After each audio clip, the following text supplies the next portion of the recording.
this meeting to order. Good evening. It is 7 p.m. Yes, still. This open meeting of the Action Finance Committee is being conducted remotely, consistent with Governor Baker's executive order of March 12th, 2020, due to the current state of emergency in the Commonwealth and the local state of emergency declared by the Acton Board of Selectmen and Board of Health due to the outbreak of the COVID-19 virus. In order to mitigate the transmission of the COVID-19 virus, the Board of Selectmen have suspended all public gatherings, and in accordance with the Governor's order, all members and public bodies are allowed and encouraged to participate remotely. The Governor's order allows public bodies to meet entirely remotely so long as reasonable public access is afforded so that the public can follow along with the deliberations and or committee votes of the meeting. Ensuring public access does not ensure public participation unless such participation is required by law. This meeting will feature public comment. For this meeting is convening by the video conference via Zoom app as posted in the meeting agenda town's website calendar, identifying how the public may join. Please note that this meeting is being recorded and that some attendees are participating by video conference. Accordingly, please be aware that other folks may be able to see you, and anything that you broadcast may be captured by the recording. We are now turning to the first item on the agenda. Before we do so, permit me to cover some ground rules for effective and clear conduct of our business and to ensure accurate meeting minutes. I will introduce each speaker on the agenda, if applicable. After they conclude their remarks, I will go down the line of members, inviting each by name to provide any comment, questions, or motions. Please hold until your name is called. Further, please remember to mute your phone or computer when you are not speaking. Please remember to speak clearly and in a way that helps generate accurate minutes. For any response, please wait until the chair yields the floor to you and state your name before speaking. If members wish to engage in colloquy with other members, please do so through the chair, taking care to identify yourself. Finally, each vote taken in this meeting will be conducted by roll call vote. 1 second, let me check. Roland, is it Ray who's going to be speaking with us today? Yes. Okay, I don't see him here yet. This is our first item is public comment. Mark, would you please see if we have anyone here for that? Good evening, Madam Chair. There is nobody waiting to speak. Okay, wonderful. I would actually like to say something. Here as a citizen, because of OML, we were unable as a committee to draft a statement denouncing the horrible hate incidents that have occurred. And I didn't feel that I could write a statement for everyone personally. So I'm going to take an opportunity to say something as a citizen here in the citizens' comments, and please feel free to add or say your own thing, but don't feel any pressure to at all. I'm so angry right now, I've actually had to write this down. I recognize this isn't a very useful forum for denouncing hate, but at this point in time, really at any point in time, we tacitly condone something if we don't speak out against it. Kira and Evelyn were racially attacked in our town. That is an attack on all of us. If a part of our community is attacked, it is everyone. As members of our community and fellow human beings, we need to make it clear that such disgusting behavior will not be tolerated.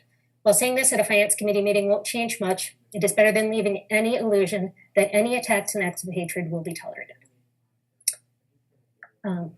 Please feel free to add or not. Christine? I just, as a citizen, Old Lantern Road in Acton, I just want to say that I fully support Kira and Evelyn. I think the ongoing attacks on them, both during the school committee Zooms and through email and other communication methods, are reprehensible. It's beyond disturbing that people feel emboldened to attempt to verbally abuse our neighbors, and contemptible that they choose vile racial slurs. According to the FBI, 2019 had the highest rate of hate crimes in over a decade. It's clear that many people harbor hate and ignorance in their hearts, and I'm deeply saddened that we have those people here in our town living among us. We can't root it out if we don't call it out, and so I feel that it's appropriate to call it out, and I hope there are enough supporters and allies in this community to help our BIPOC members feel safe and welcome and appreciated. Sahana? So, when you sent out the email, I kind of thought about this too, and I did come up with a few sentences as well. So the recent events of the last few months and days throughout the nation and now in Acton have been nothing short of abhorrent.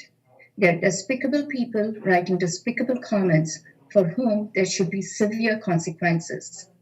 They even serve to spotlight the racial injustices that still exist in our culture. There is no place in our community for such hateful acts. I stand by Kira and Evelyn. We must overcome hatred with love for each other. I just want to touch briefly on my personal experience. Our family moved to Acton in 2006. Our son is a 2016 graduate of AP. We have enjoyed raising him in a wonderful and supportive community. Although Acton has its flaws, it is also uniquely wonderful. Actonians embraced me when I stepped forward to volunteer my time on the Comprehensive Community Planning Committee, also known as Acton 2020. It was my first time serving on a town committee. As an immigrant from India, I had never studied the local government, and this was a wonderful experience for me to learn and experience the community. I've also been involved with the League of Women Voters, the Town Manager Search Committee, and now I'm proud to serve on the Finance Committee. While serving in these various roles in the community, I did come across a few people who made comments that to me were not appropriate. I looked at this more as a type of bullying. However, these instances are few and far between. On the other hand, I have received enormous support and encouragement from many. As a person of color living in this country, I have felt racism, I have seen it, and heard it. I know its harmful effects on those in our community that tear our community apart. However, I also believe in all the beautiful people in the town that we can work to end all discrimination. I want to end by saying, I know we can work together as a community to begin to chip away at the racial injustices in our town. It's not going to be easy, but I believe in the wonderful people in this town that make up this beautiful yet clearly imperfect community. It is up to us to continue to make improvements. Thank you. Jason. I just wanted to take the time to thank Kira and Evelyn for their volunteer service to our community. Their determination to serve, even in the face of ignorance and hate, make me appreciate their opinion, their expertise, and their experience all the more. I also hope that the chiefs of police of our two towns are successful in their investigation and that the deplorable perpetrators of this hate are identified and face justice. Thank you. Anyone else? Roland? I want to thank them as well, and I agree with what everybody said before. I feel that by having such a diverse town in which we live, people of color and Asian descent and like Sahana and Indian, and I think that just adds to the fabric of our community. It makes us a better place to live. And this hate we have to get rid of it. And I'm happy that Evelyn and Kara serve and are willing to do that. And we need more people to do that. And we need diversity in our world, and it makes us a better place. So that's all I got. Isha? I just want to sort of reiterate what everybody has said. I guess I am incredibly thankful and to Evelyn and Kira for standing up to this kind of hateful speech and harassment, really. The fact that they've continued to do their work in a volunteer capacity in spite of all of the what they've gone through is really quite remarkable. And I just want to also, I guess I feel optimistic that our town is recognizing that we are not so different from other parts of the country. And it's the recognition that we have people who do say or behave in ways that are not consistent with, normal civic behavior, I guess, that that recognition will hopefully bring about a change. So I'm optimistic and thankful that our civic bodies have recognized it and have spoken out against it. And I hope that something will be done about it in the very near future. Thank you. Thank you. Roland, I don't see Ray or anyone as an attendee. Do you know if he was going to be the one speaking to us? I believe he was. Do you know how to get in touch with him? Send him an email. Because I don't see anybody from CPC. Don't they have a meeting tonight? I thought they also have a meeting tonight. Well, they may, but they said they would be here. So, I mean, part of the meeting could be here and the rest could be with them. I mean, when I look at the attendees, Yeah, I don't see him there. I don't. Let me send him an email right now and see if he's gonna. I do not have his cell.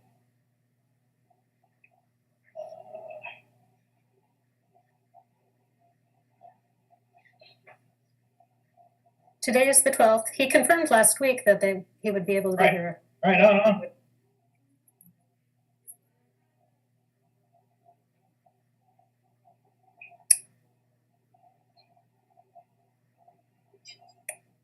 Sorry for the dead air.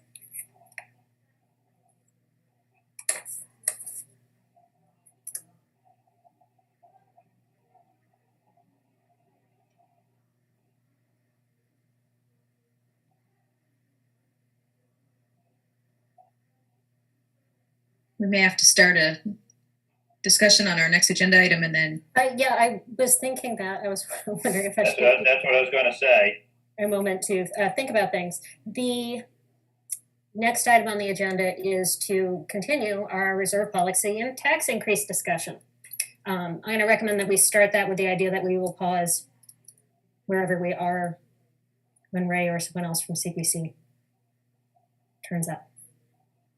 Right, I just sent it. I will watch the attendees to see if he joins. Thank you. We came up with a policy for free cash, which was a floor of 3% and a ceiling of 5%. With the current free cash level, that means that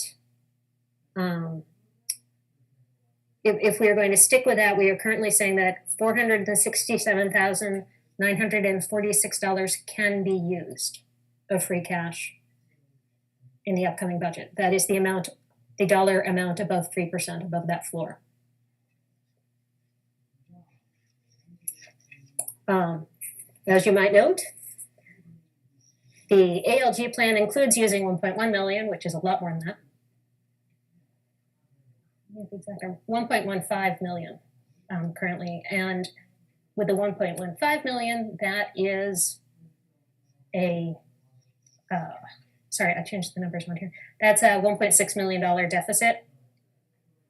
If we decrease the free cash usage that we are comfortable with to that $468 ballpark $1,000, that leaves a $2.334 million budget gap with the current budget estimates from the town and the school. I know I threw a lot of numbers out. Was that clear? So one thing we have to decide before the next ALG meeting is how much we want to stick with that. Are we comfortable with them using some money out of stabilization fund? Do we want to be saying at this point in time, it's close that gap, or we're talking override? What do people think? Jason? Well, we also did vote in our last meeting that we have no desire to entertain an override this year. Thank you. So that was definitely part of that. I believe that was the easier vote. I can't remember the totals, but I think that one went by with even higher numbers. I would say that I had made a suggestion that we be hard nosed about saying you cannot even appropriate below the 3% level. I believe that another member of the committee has a competing suggestion. We did not adopt my stronger position of saying that they should not even appropriate below that 3% number. I'm happy to see you frame it in that way. I believe we should be able to stick to it. I believe we're early enough in the budget cycle that they should be adhering to that guidance that we discussed these last couple of meetings. As for using stabilization, I believe we've made it clear that we think that stabilization should only be used for large capital items. And since stabilization would require a 2/3 vote, I don't think there's going to be appetite to have the town come with a couple of line items to come out of stabilization vote. But if they do, we'll address that as a separate issue. But with regard specifically to free cash and how much free cash should be used for budgeting for the next year, I do think that sticking to that $400,000 number that you gave is perfectly in keeping with what we've discussed over the last couple of meetings. Right, can everyone remember that? And we'll go back to the first item that we have right here. Wonderful, thank you. Hi, Ray. You are muted.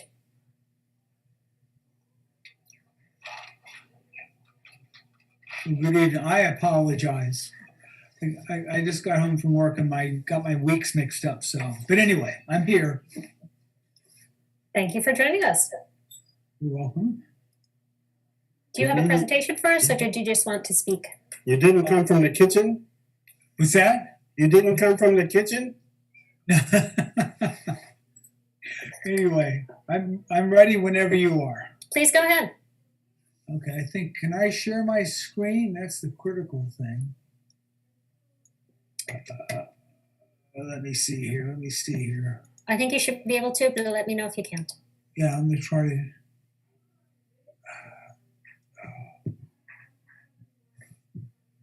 It's not a rename. There we go. Does everybody see that?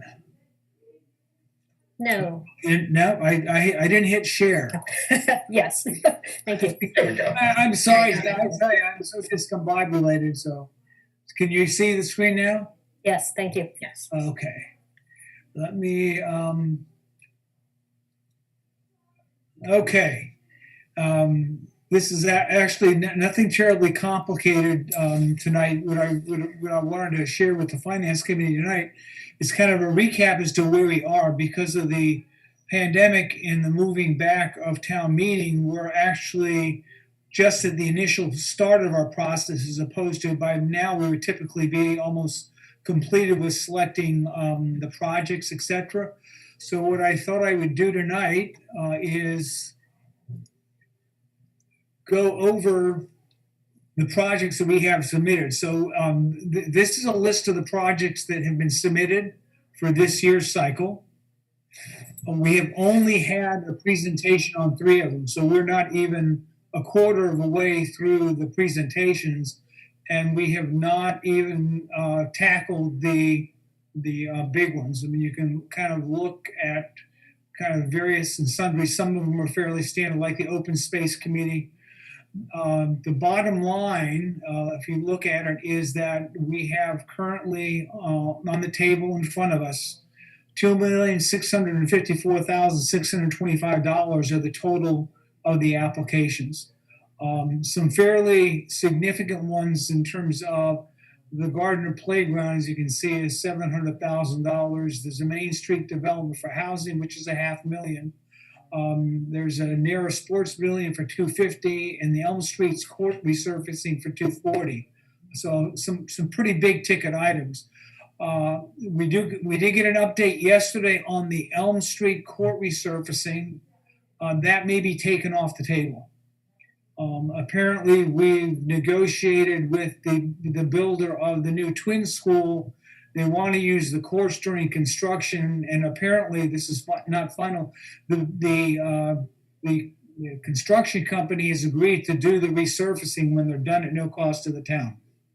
So that would be huge because again, that's $250,000. The last slide really is to kind of give you a sense of what we're going to be struggling with and looking at. There's again a total of 14 requests, which total to the $2 million that I mentioned. So basically, in terms of the funds available, which I have outlined below, we have $1,721,477.22. So there is a close to almost $1 million funding gap. So this is going to be a challenge for the committee in terms of what we're faced with. But if I go back to this slide, real quickly, the ones we've heard from are the textiles and clothing collection, but you can see that's a very small one.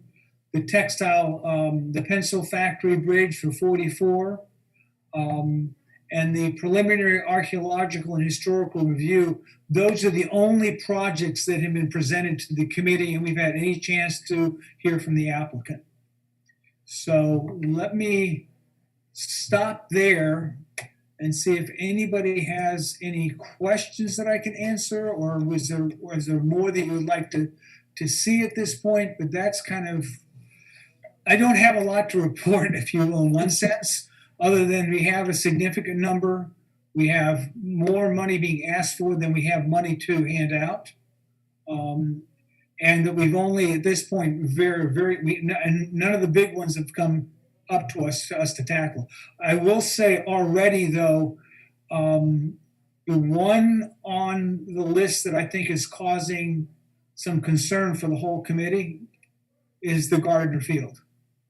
We're going to have questions on that. There again, I have no detail, but that's a darn big number. And the recreation department just did Jones Field for maybe a third of that. So I know one of the questions we're going to be asking, what's so special? How large of a population is it serving? And are we getting so that one I'm just sharing with you right now, that one is a red flag for a number of us already, just in terms of it, not just because of its size, but in relation to other similar projects and what is the return to the town for what we're spending. So that one, and the other big one is, I think, is the housing one, the Main Street development for the senior housing they're going to be putting up on Main Street. Yep. Any question? I'd be happy to answer any questions from anybody in general. Like I said, until we have all of the projects have been scheduled for presentation to the committee over the next 6 weeks. So again, our process is we actually have them come in, they give us a 20-minute presentation. We then have 20 minutes we allow 20 minutes to ask questions on the wheres and why fors, and is the project leveraged? Are we getting our bang for a buck? When we finish all the presentations is when we go into our own deliberations and kind of say, okay, and start to poll the committee and what we want to do. And then we factor in the priorities from the Board of Selectmen as well. So that's not going to happen for another good 6 to 7 weeks before we can even say, yep, here's how we plan on allocating the $1.7 million that we have, and which projects made the cut, or which ones were cut back, or why, or et cetera. So that's all I had. Anything else or any questions anybody would like to have? Or are there any questions that you would like to have had answered? I see Roland has his hand up. Yes, Roland. I think Roland would like to speak. Go ahead. I see Jason. Okay, fine. So fire away.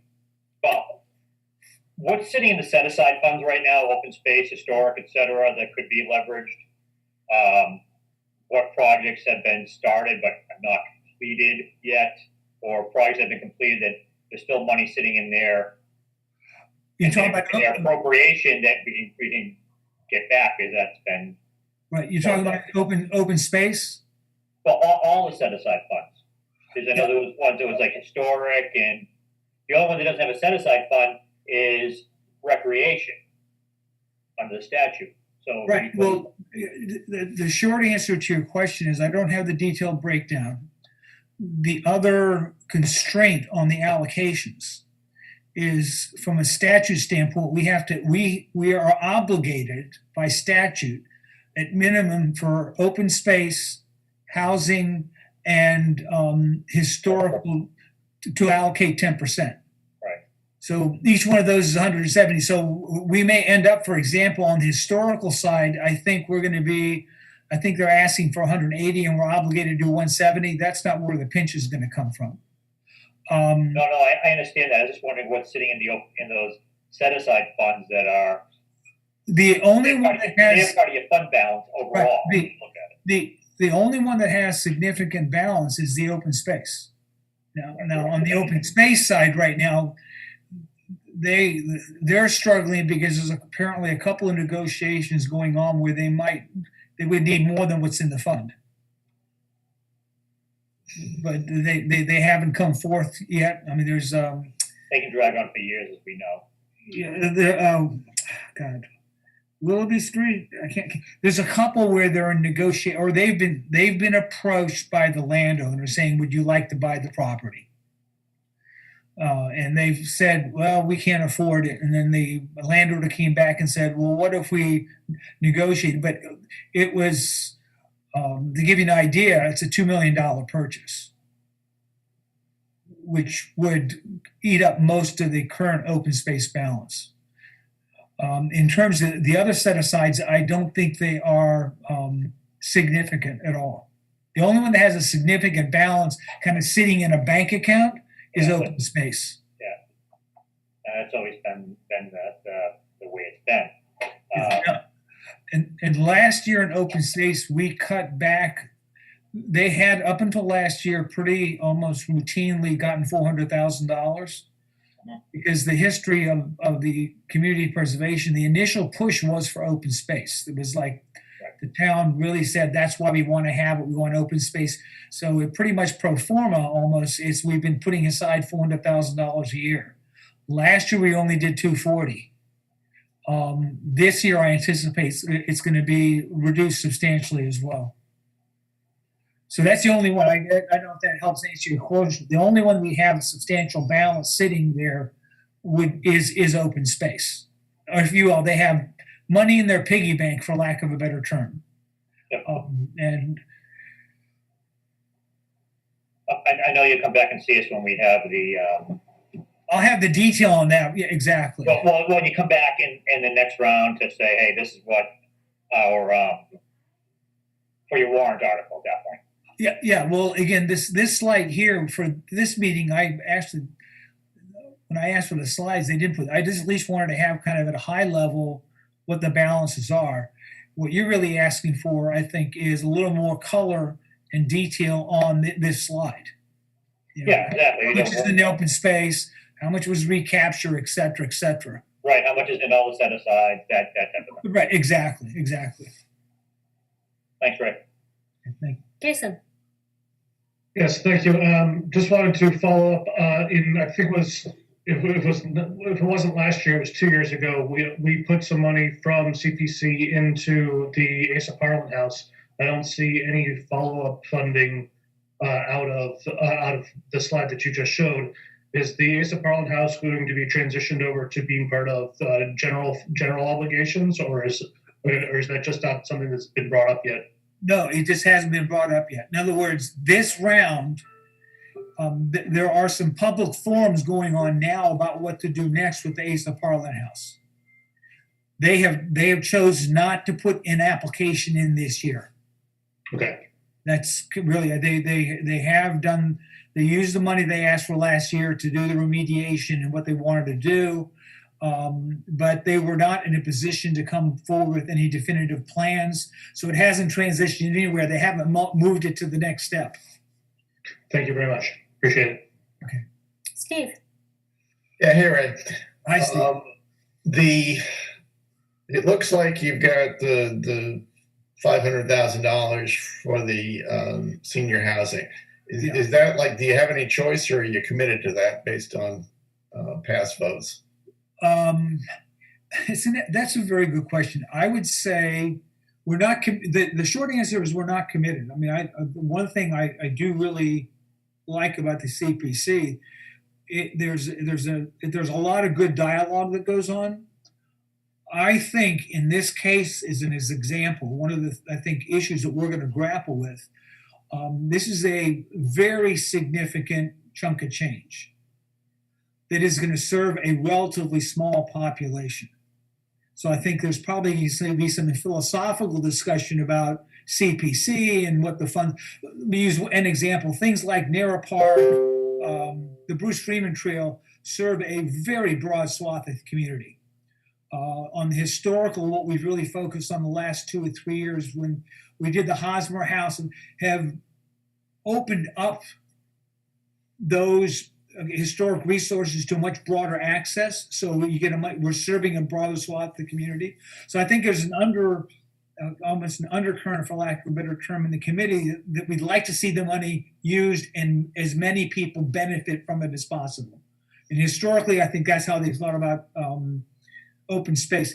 Housing is an interesting one because there has been a significant push the last 2 years that the quote unquote town needs to do more on housing and affordable housing. And they've identified us as a potential piggy bank. No, seriously, it's like everybody says, did you go to CPC? Did you go? So to some degree, part of what I see as a fiduciary responsibility for the CPC is we're not a piggy bank. Well, I agree with you. And in looking at that 500,000 on the housing, and then as you correctly pointed out, 10% to the historical projects, and then if we look at 400,000 for open space, which because you didn't fund it as highly last year, you most of your money is already spoken for. And well, that's part of the dialogue. We already know that we're going to have and again, that's where the leverage. Now, the pressure. I would say the pressure. We are getting some from the town. The Board of Selectmen is saying that's important. There is leverage of like $18 million of money they're going to get that this is going to help the town get. But that's a whole separate discussion. Again, I'm speaking as myself. I really think we have to say, philosophically, that's a lot of money serving a very few people. And is that the spirit and the intent of what community preservation is all about? And the only other question I have, and because most of my history with CPC goes back quite a few years, I remember the original Elm Street Hoops project. So I can't believe I'm so old that they have to be resurfaced. But for a few years there was some problem with legislation on playgrounds and recreational facilities. Is that all settled law now? No, the problems. Okay, what Steve's referring to is you cannot use CPC money for maintenance. So someone could argue that paving is maintenance, hence it would be ineligible. Part of our standard process is we flag projects at the very beginning, send it to town council and say, you need to give us a ruling on this before we spend any time. Because, recreate, so that there is an example of one. And so if it's maintenance, it would not make the cut. So has town council given it, or is it too early yet? It's too early. We haven't heard. Now, A, it's too early, and B, based on the email I got from Matt Selby today, it might be a moot point. Yeah. That one's maybe pulled back anyway. So we won't have to grapple with that. But no, that's true of historical projects, et cetera. If it's like, repairing a roof or repairing siding, that's a no-no. Yeah. Restoration and reclamation is okay. Maintenance is not. Thank you. Mike, you had a question? Yeah, the housing project, the senior housing at the former Kennedy property, that was in the plan for probably at least 3 years or 4 years. I say 3 years, that they were depending on that CPC, that 500,000 CPC money to make that project feasible. Now, if that doesn't happen, then that whole project sort of collapses, and we start from not only a housing proposal, but I would suggest the whole Kennedy site redevelopment would have to start over. Yeah, well, If that's what you're saying. right, well, like that's actually one of the other questions that we asked the applicant. There's probably, if it makes the cut on the merits, i.e. it is eligible. So the first question is this even eligible under the legislation? Okay, if it is, and again, Steve just pointed out, a maintenance, you can try to paint a maintenance project as a historical project. That's not allowed. So that's step one. First, is it eligible? The two things that we go through when we ask the applicant, we really like to look for leverage. We frown upon people coming in and 100% funding their project with CPC money. Right. We just kind of say, come back. Are you getting other funding? Is this more appropriate to come out of the general fund in the town? Are you getting services? So leverage is a significant discussion. Yes. Second- CPC, I think, is only half of their funding. They have other sources. Right. And then the second question we ask is the one you're asking. And it will be the case this year on every single one. What if you only got half the money? Right. Does that mean you're dead in the water and you can't do anything? So so we ask that question to look at it more holistically in terms of, okay, we can, from a finance standpoint, we can just redline and say, okay, you only get 250 because only half to have the funding. But they may say, if we don't have 500, it's either 500 or nothing because we can't move forward. We need to understand that, and we do ask those questions during the.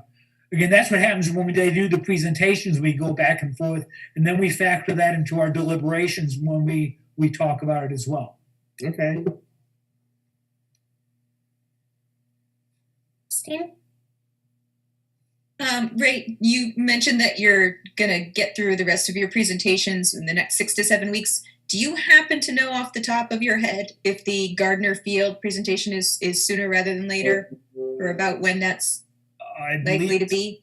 I believe it's in 3 weeks. Why is that one you're in particular interested in attending? Only because somebody reached out to me about it for more information, and you have now given me all the information I have about Gardner Field. So, I don't have it in front of me. I can certainly follow. We have a full schedule of everybody. about 3 weeks. Either way, you definitely have it scheduled. It's within 3 weeks. It's on the town website. Okay, great. If you go to CPC, we've published the calendar of presentations. Okay.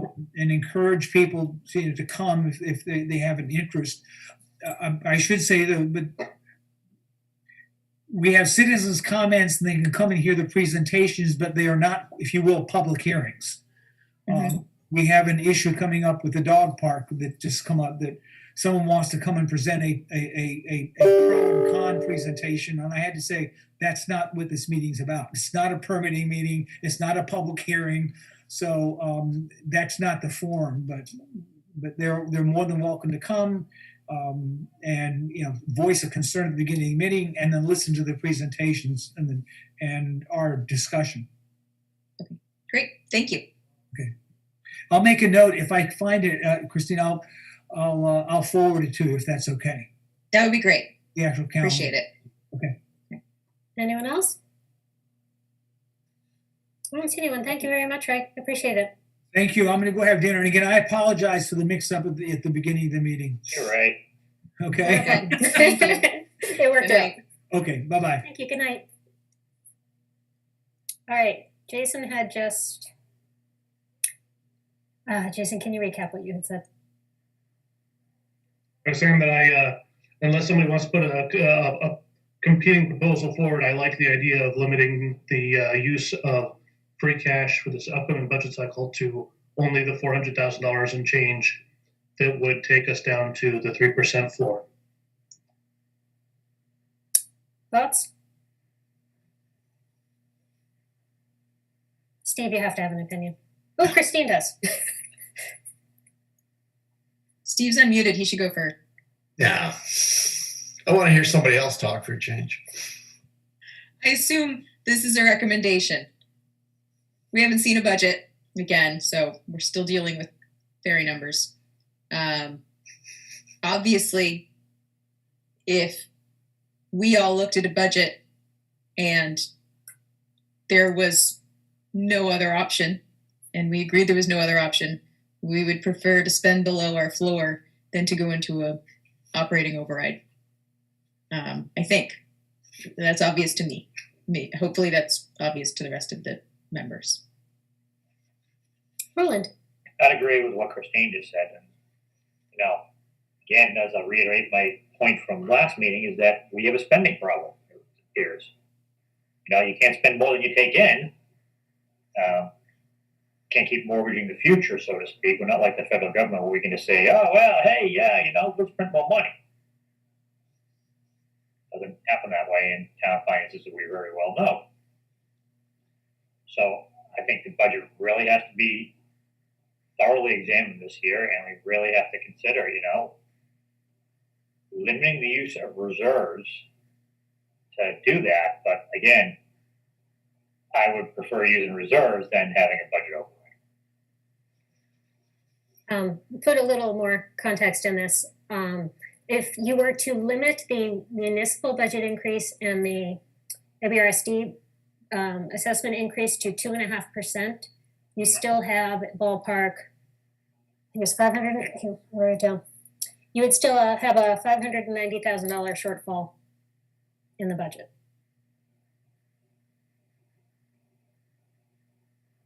That's with limiting the reserve usage to the 470,000.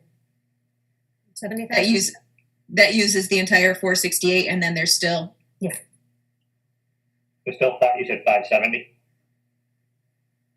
590. 590. 590 and 468. That's what we're looking at. Please feel free to check my math. So I'm just saying, in terms of, I fully support that.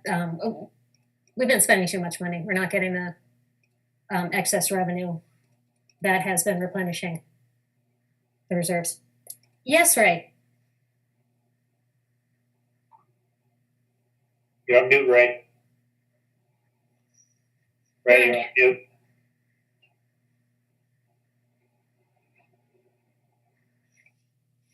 You're still on mute. I'm sorry. I didn't have your email, Christine. The Gardner Playground presentation is at 1:26, January 26th at 7:40. Awesome. Thank you so much. That's the only reason I jumped back on. Thank you. Thank you.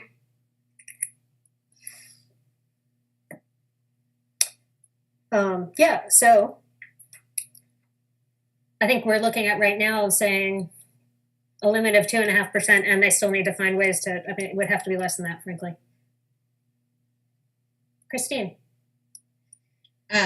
So there was a Facebook posting group chat with a lot of people opening their tax bill and having a lot of sticker shock, to the point that it caught the attention of school committee members who in their last meeting said that that they recognize that the timing is unfortunate with the pandemic, in that we've been able to borrow for a lot of big projects at very competitive, historically competitive interest rates, but it all hit at a time when everything else kind of went to heck. And so they are absolutely planning to take all of that into account when determining their upcoming budget. It's on their radar. It's part of their budget process.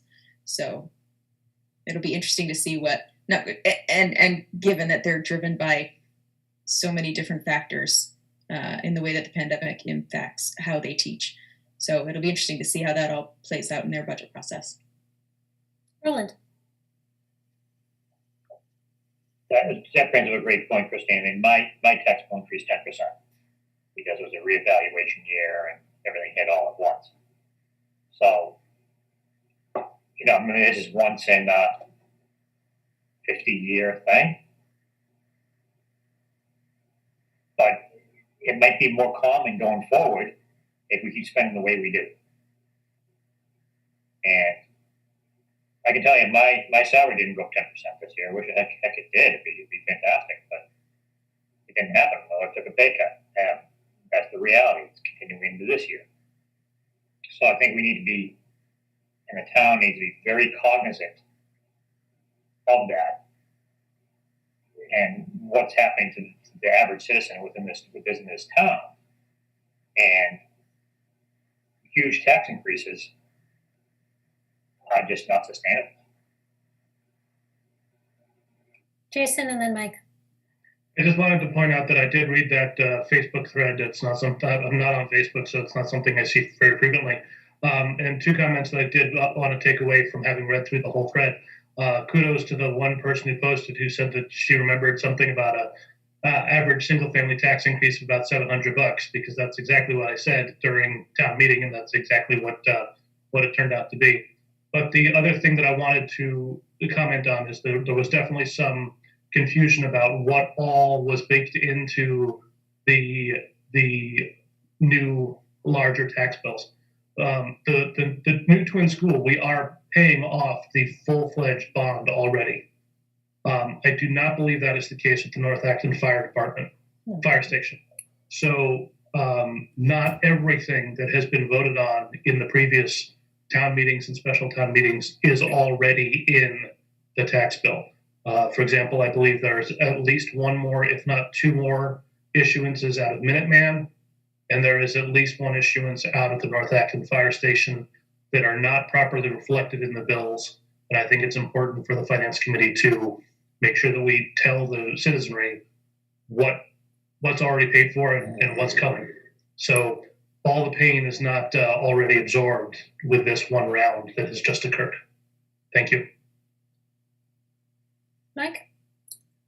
Yeah, I was just going to suggest or ask if it makes sense, since we are looking under every rock for new sources of revenue or spending problems, if it makes sense to have a committee look at that whole regionalization agreement. And it's long since expired. The original 5-year plan was up 3 years ago or so. And just double check the numbers. Are we paying what we should be paying? Is Foxborough paying what they should be paying? I just think it's worth a view, Certainly. since it's 80% of our budget. I think it's closer to 66%. I thought it was closer to 2/3, but it is a big percent. Sana?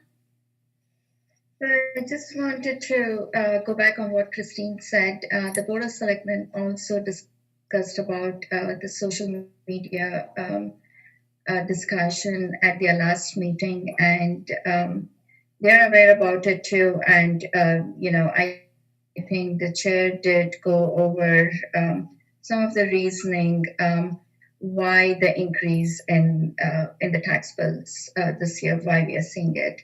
So I just wanted to put it out there that they were aware of it too. Steve? Yeah, so I'm kind of glad that the taxpayers finally noticed what was going in their tax bills. Unfortunately, they only get notified of it once a quarter. But it's nice that the school committee took note and the board of selectmen took note, but when we were saying the same thing months ago, they took no note. Right. None whatsoever. So the same things that at least I've been saying and most of it's been saying for months still apply. We spend too much money. But nobody wants to really take a hard look at what we spend. The the current projections, and Christine's right, we don't have any new numbers to look at, but the numbers from the last ALG plan, you know, we're clipping along spending in about 4% or more a year. We've got a 2.5% revenue model, and if we get some other revenue here and there, maybe 3%. But and while a difference between 3% and 4%, well, what's the big deal? Well, it's $1 million every year that we can't cover. So in terms of where we stand right now, if there is good reason and good documentation to adopt the reserve policy, we did. And as I pointed out at the time, a policy and a plan have to be looked at together. And if that's what the policy says, then we stick with what we said until such time as somebody comes up with some numbers that are new and different.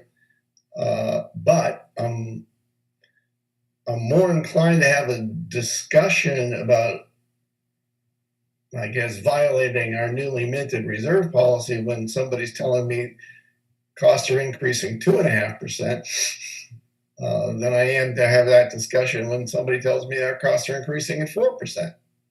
4% is just a non-starter at this point. I encourage both school committee and the Board of Selectmen to take a very, very hard look at these numbers. Because I know we're not in favor of a operating override, and if we're going to have a reserve policy that means anything, if we're going to have a bond rating that we maintain, even according to the town manager, there are floors that we should not go through. There's only so many levers that you can push or pull in a town budget to make it balance. But at the moment, I see no reason to come off the reserve policy. Does that sound good to everyone? Okay, so when we go in on Thursday, I'm going to tell them this is what our policy is. Effectively, this is how much room they have, and they're going to need to make their budgets work, because we are not at all supportive of an override at this point in time, or of using the stabilization fund. That's a conversation I think we need to have. Steve? Can I ask Steve Barrett a question? Wake up, Steve. I read in my municipal quarterly, that came with my tax bill, about the 10-year capital plan.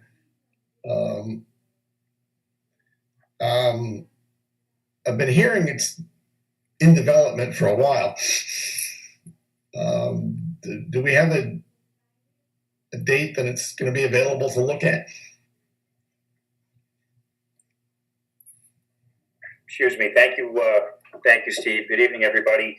I think within 30 days, it probably will be out. Just to give you an idea, we worked with the Collins Center. I probably had, 2 or 3 meetings with them. They did a real comprehensive build out of our existing debt. They took into account, or they at least acknowledged, general fund versus, other enterprise funds or CPC, other sources. But probably going to be 30 days, I'd imagine, Steve. By the time that comes out, it's a pretty comprehensive report. I've seen others. We haven't. I don't think we've seen a draft. John may have. I don't know though. But we've seen others that they've been involved with, and I think what you see is going to be really impressive when it comes out. But I'd probably say 30 or 45 days. It's going to come out as we release our budget information. Okay. Madam Chairman? Yes. Mr. Noon, I thought, aren't you on the town capital improvement committee? And wouldn't all of this be part of the jurisdiction of the capital improvement committee, similar to what the school SIP process? Have you guys not been meeting, or is this something that should have been done with your input up until this point anyway. That's also for Steve Barrett to comment on. Well, Steve Moon first. many members of the Town Capital Planning Committee are no longer employed by the town or the schools. Janet Adachi and I were the co-chairs. She's no longer on the board of selectmen. So no, it hasn't met in a couple of years. To put it in perspective, Glenn Brand was the school representative.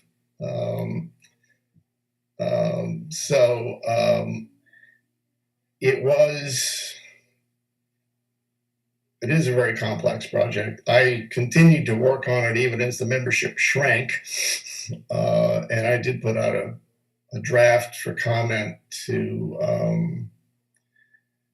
I know town manager got it and the superintendent at the time, maybe it was the acting superintendent. So essentially that committee is pretty well defunct. But I'm surprised by that. I'm surprised that the town has not revived that and brought you back into it. I think it was more a case of, as John Mangiarotti and Peter Light took over, they said that they would be taking this on as part of their responsibilities. And Superintendent Light did. I mean, there's he did. It's got a website. It's got a 14-year plan. And the only comment I made at the time was that's great. I'm glad somebody's doing it because the genesis of this whole committee was that nobody was doing it. But the point I tried to make was that the town can have a plan and the schools can have a plan. But as we all just found out, we only get one tax bill. So it's like making a list of renovations to your house and the husband has one list and the wife has the other. But you still only have one set of income and one house to live in. So I thought what the benefit of the joint committee was that we live in the same fiscal house. But it's not the first time I said something that's fallen on deaf ears.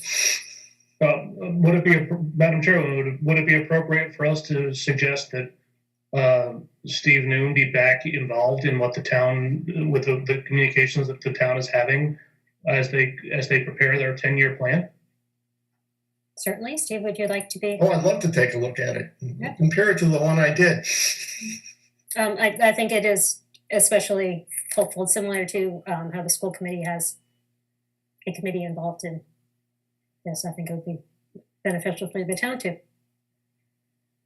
Sorry to volunteer you, Steve. Mr. Barrett. Yeah, that's okay, Jason. Mr. Barrett, please write him in.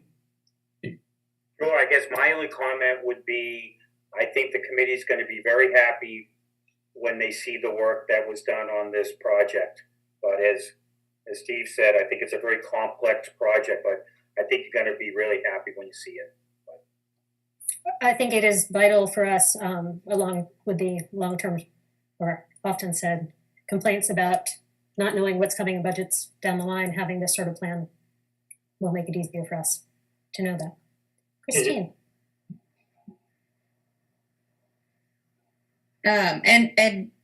Steve Barrett, I assume this is not meant to be a one and done.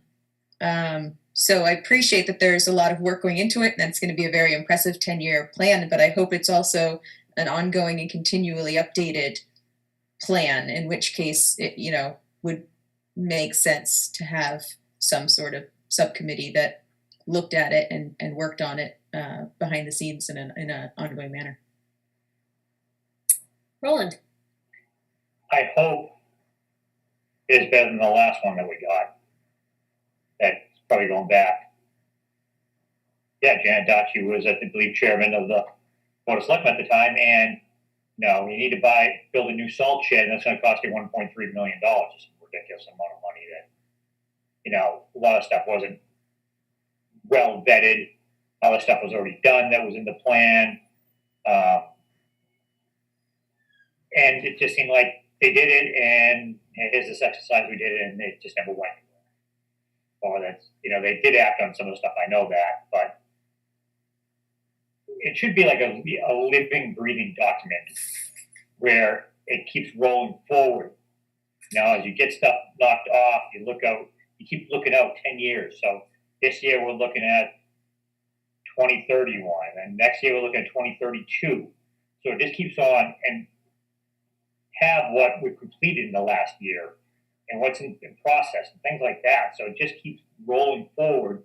So we're not spending a big giant chunk of money bringing in consultants to tell us what we kind of already know in a lot of ways. I mean, I'm not saying that the consultants I brought in didn't do a great job or anything, but just being able to build on that practice that you spent all that money for, let's, keep it going. If it has to be formally, you need another committee in town to do it, then so be it.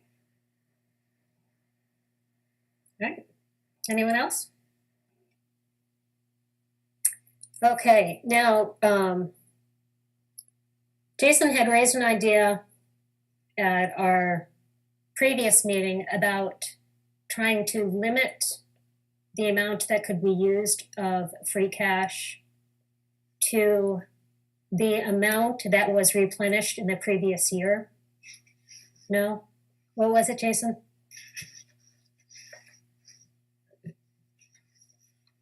What you proposed earlier today, which is that the amount of money that can be appropriated from free cash for the subsequent year budget must not draw free cash to fall below 3% of the current year. I believe somebody else made the recommendation about not using any more than the last year's turnbacks. That was me. And to preemptively say, in comparing and contrasting to what I like better about my proposal is that it is proactive in the sense of they can't fall below the 3%, whereas using last year's turnbacks is taking it on faith that the following year's turnbacks will be healthy, and there's a greater risk of there being a shortfall in the subsequent year. But I'll let Steve speak to his motion. So my understanding of Jason's plan is that we're only spending money we know we have. Correct. Do you want to sway any opinion, Steve, or are you happy with where we've ended up? No, my only comment would be under what I propose, which would simply be that we can't plan to use any more than we actually got back in turnbacks. But because of the way budgets are done, what I'm saying is we can't plan to use an FY22 any more than we got for turnbacks in FY20, which is a known number, but we don't know what's happening in FY21. Yeah, so you mean for future year planning? Right, because it's not over yet. So it's riskier than what Jason's talking about. The advantage is, I believe, mine can be summed up on one PowerPoint slide, and Jason's, you need to understand algebra to get to the answer. So single variable. Come on. I would hope that all of us and everyone we're talking to can handle that. So my point was more, I don't disagree with Jason's approach. I just, from my eons of experience talking to town meetings and things, I just thought it was the simpler the better. But mine is riskier. When I first presented it, I was told I was using too many words and needed to make it clear. So then I wrote it out in algebra, and now I'm told not to use math. I will try and figure out how to narrow it down to a single note card. Semaphore. I used to know that, actually. Not entirely surprised. A picture is worth 1,000 words. Yep. Make a chart.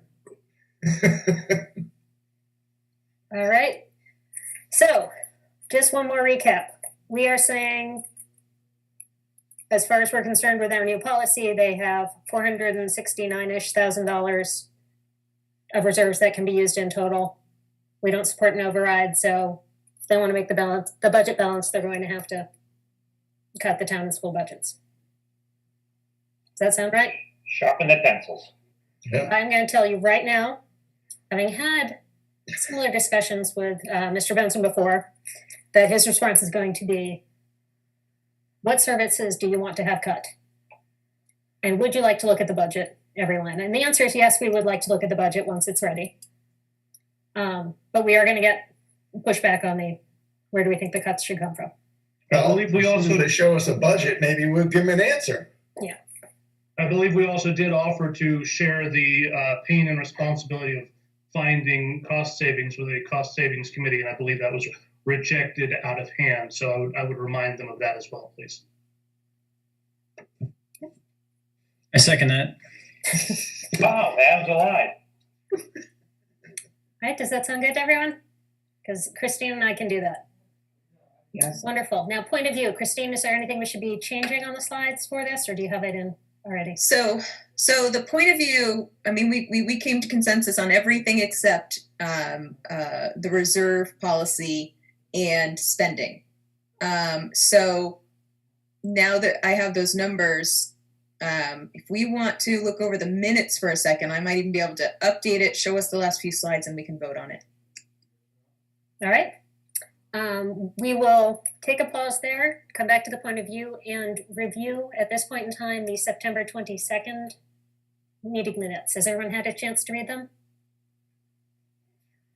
Roland, I passed along your correction. You what? I passed along your correction. Okay, because it's sentence made. The sentence in question is that Mr. Benson recommended that everyone take a tour of the new Minuteman School building. It was not worded correctly. Okay. Is everyone good? Can we take a vote on it? All right, I need a motion. A motion that we approve the meeting minutes of, what was the date, sorry? September 22nd. September 22nd, 2020, as amended. Do we have a second? Second. Second.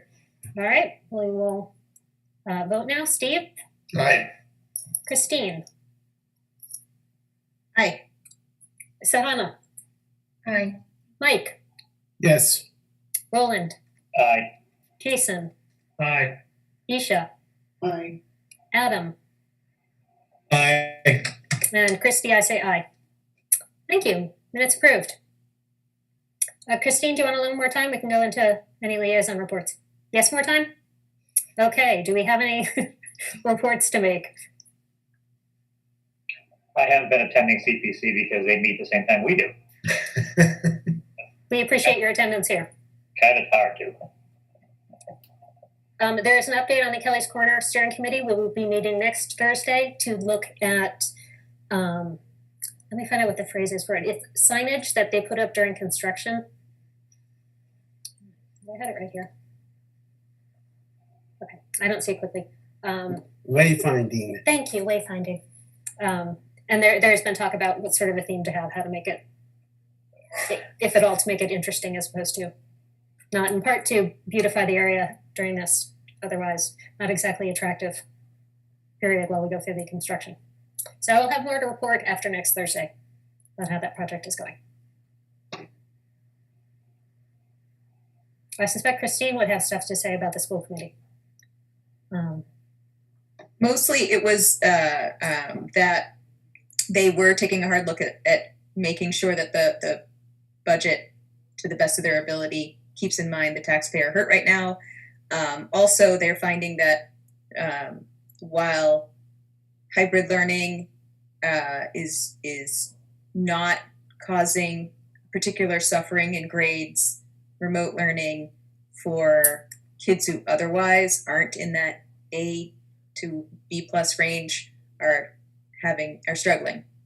And so they're doing what they can to bring more resources to bear. That's all for that. All right. And I'm ready to share screen. Wonderful. If we're Please ready do. to chat.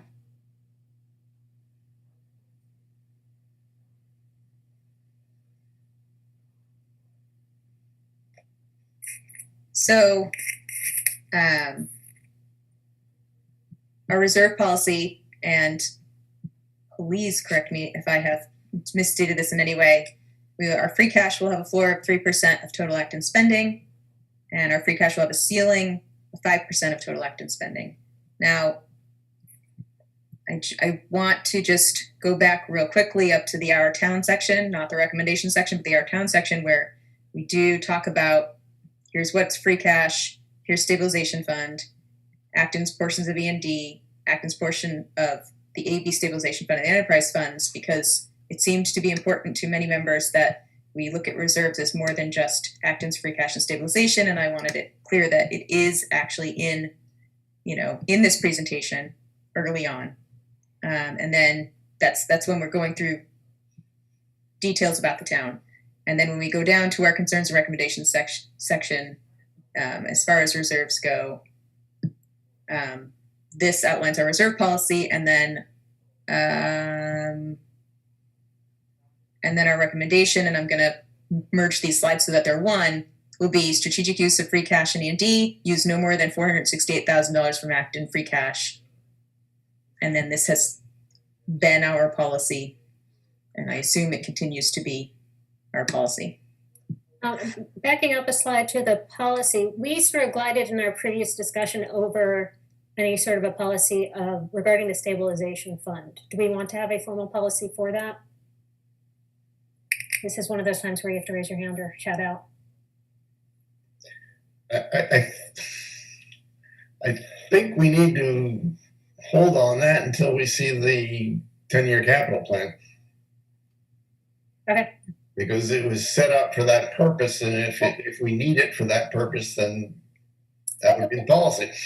Well, that was what I was thinking. Did we want to put that as our policy, that stabilization fund is in place, will be used for items on the capital plan? We can certainly add that. Feelings? Thoughts? Isha? I just had a quick comment. I think we should define exactly what total Acton spending is. Just for somebody who's seeing this for the first time. Just to make sure that it's explicit. Just because we were confused, you want to do that on the slide too? Can you blame me, Steve? Oh.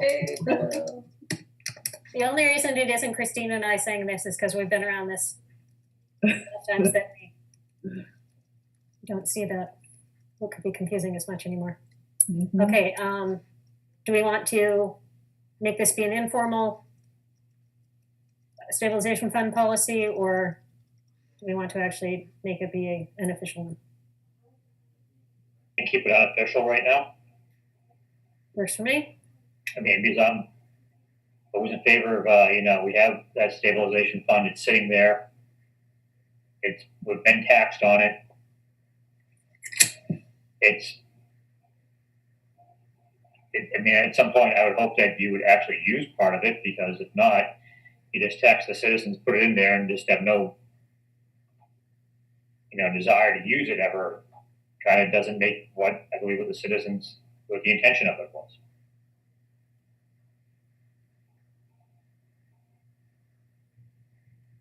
Okay.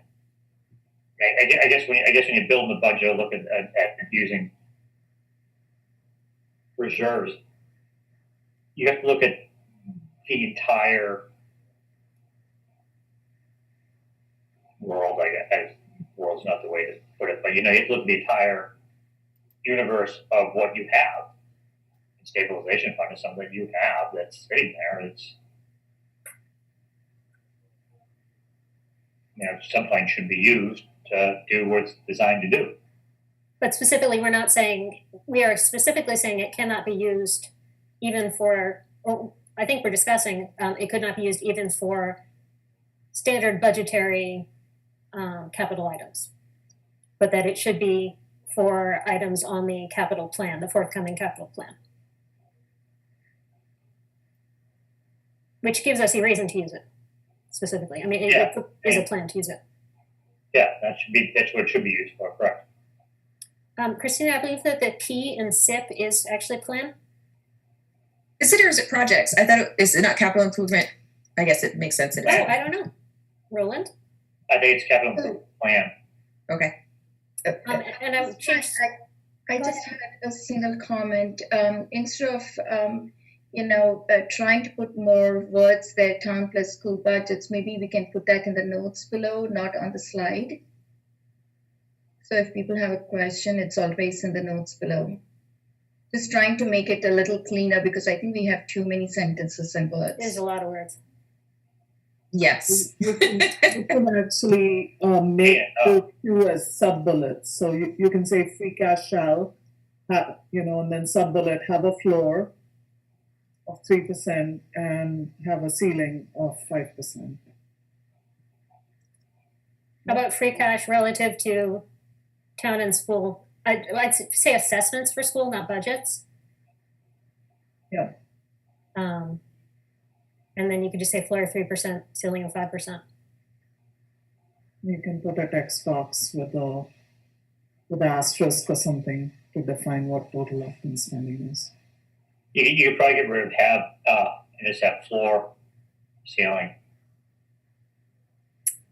Do we want to put in a statement about that we will strongly hold to this? Or is it's our policy and of course we should? I think it's that.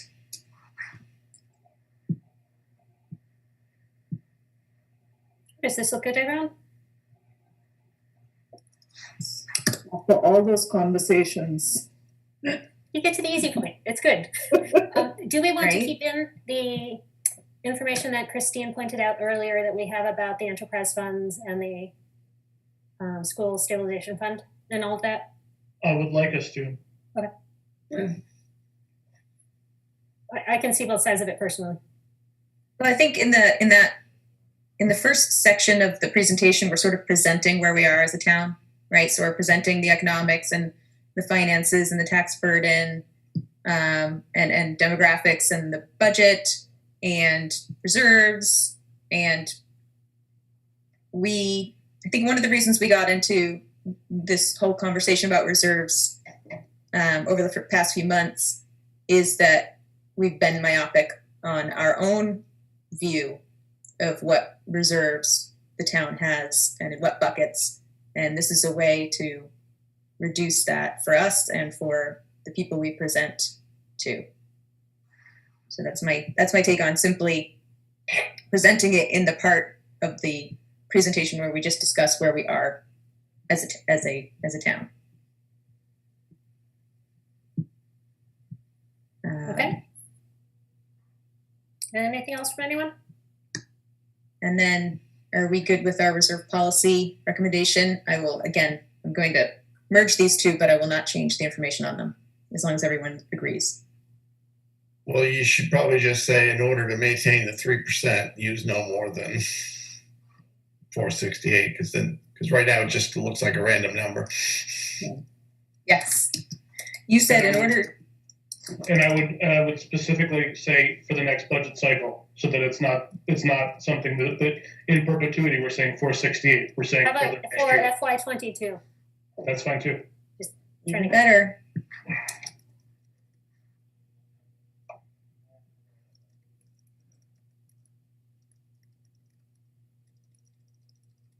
How about terrain above? Yeah. Mhm.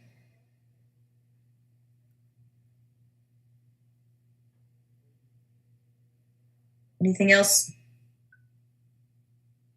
So the only thing I would want us to look at last, because if nothing else should change, is to make sure we still agree with our takeaways. Let me know if you need me to make it bigger.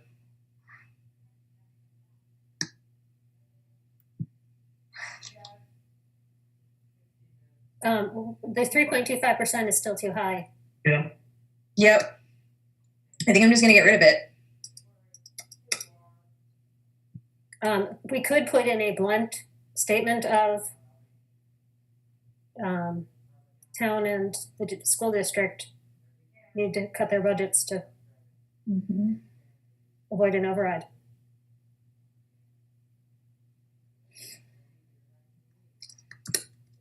I would use the word manage instead of cut. Given that we don't have one yet, yeah, especially.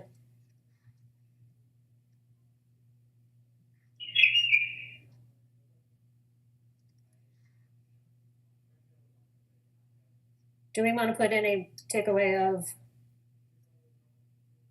the finance committee does not support an override? Yes. Yes. Christine, you had your hand up. Yep. I was sort of Okay. all right. One.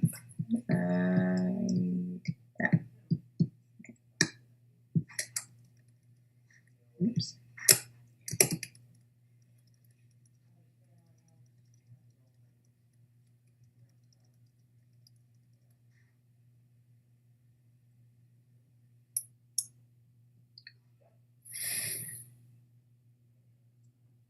Okay. How do we feel about? Your text is smaller, I think, on that bullet. You're so right, and I don't know why it should be. Let's see if I can fix it. I keep having to move you guys around my screen because your heads are in the way. What's that? All right, if we want me to fix it real quick, I can merge these two slides to everybody's satisfaction, and then we will have a final product that we can vote on. Do we want to read all of the text before doing that? I'm happy to also fix this and then send it out to the committee for one final read through, and we can vote at our next meeting. Whatever makes sense. On the previous slide, Christine? This one here? No. Takeaways? Yeah, this one. I wonder if the fifth bullet should actually be a sub bullet of the fourth one. Yes, you're so right. Thank you.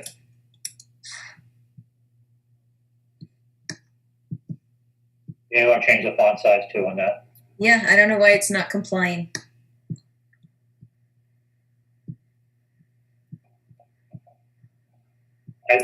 Christy, I think I like Christine's idea of having to send this around so that we have time to peruse it Okay. at our leisure. Okay. And, Okay, Christine and I are theoretically presenting this on Thursday, but I am happy to simply present the high-level ideas. If that sounds okay to you, Christine? Yep. I think it's close enough that you should feel free to present it. Thank you. I was gonna say we can present it as almost all done. I mean, I don't think that there's going to be substantial changes from here. No, my only question is, do you want me reading the text as written on the bottom or speaking to the ideas in the slides? Speaking of the ideas in the slides. That's my inclination, but that's just how I feel. ALG probably won't have the patience to listen to all of it, so. I was kind of thinking This is my that. point. There's a lot here. It's hefty. I mean, I'm tempted to just sit there and say, you can only have this much money, make it work. I thought you were trying to soften us up to the concept that there's going to be pushback Against them? against us. Okay, no, I just want to know when I'm going there being obnoxious, I want to know that I'm not doing it on my own, but that I'm doing it representative of the committee. Yeah. Do you feel that we've given you our unvarnished opinion at this time? I think so. Great. And You're probably one of the least obnoxious members of the committee. I resemble that remark. you resemble it or you resent it? I said resemble. To be honest. Okay, if you're good there, Christine, I think we are. You gave us everything you wanted to tell us about the school committee meeting? I did. actually, that is all I have. Sahana, did you have anything else to say about the Board of Selectmen? You're on mute, Sahana. I was just saying, just give me a second.